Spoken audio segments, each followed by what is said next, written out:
Hello दोस्तों, नमस्कार। हर हर महादेव। हमारे यूट्यूब चैनल पे आप सभी का स्वागत है।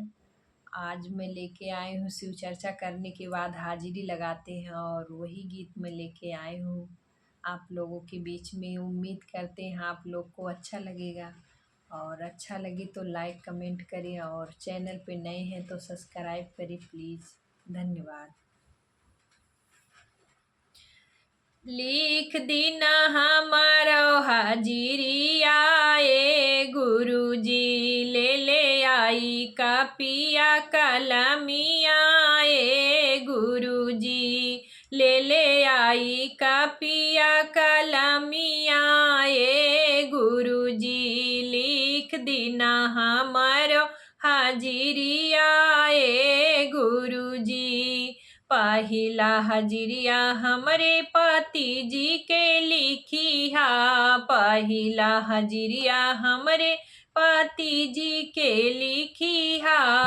बनल रहे हमरो सुहागवा ए गुरुजी, बनल रहे हमरो सुहागवा ए गुरुजी, ले आई कापिया कलमिया ए गुरुजी, लिख दीना हमारो हाजिरिया ए गुरुजी, लिख दीना हमारो हाजिरिया ए गुरुजी। दूसरा हाजिरिया हमरा बेटवा के लिखिया, दूसरा हाजिरिया हमरे बेटवा के लिखिया।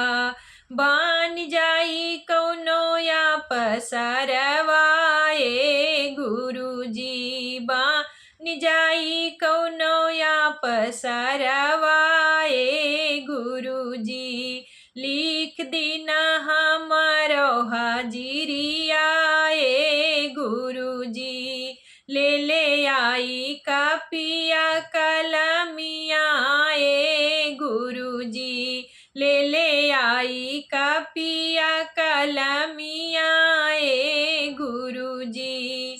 तीसरा हजिरिया हमरा बेटिया के लिखिया, तीसरा हजिरिया हमरा बेटिया के लिखिया।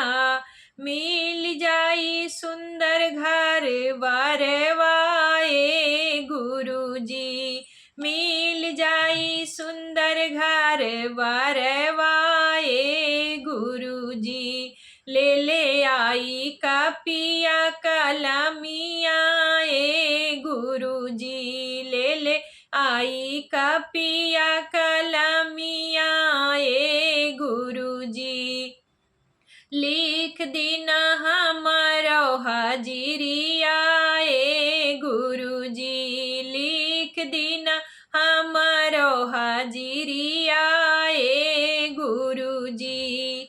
चौथा हाजिरिया हमरा बूढ़ापा के लिखिया, चौथा हाजिरिया हमरे बूढ़ापा के लिखिया।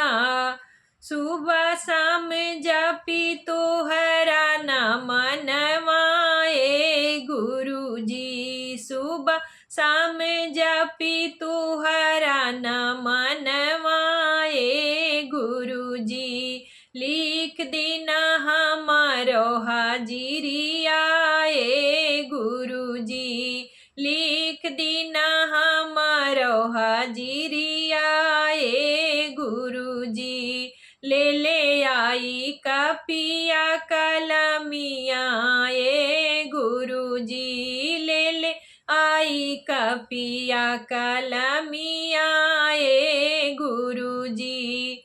पहिला मदया मांगी दूसरे माचारे चा, पहिला मदया मांगी दूसरे माचारे चा।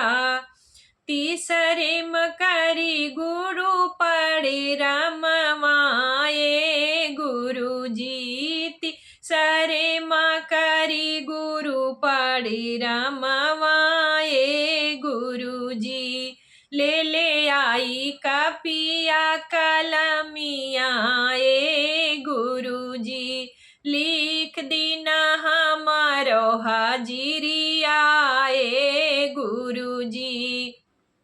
ले आई कपिया कलमिया ए गुरुजी, लिख दीना हमारो हाजिरिया ए गुरुजी।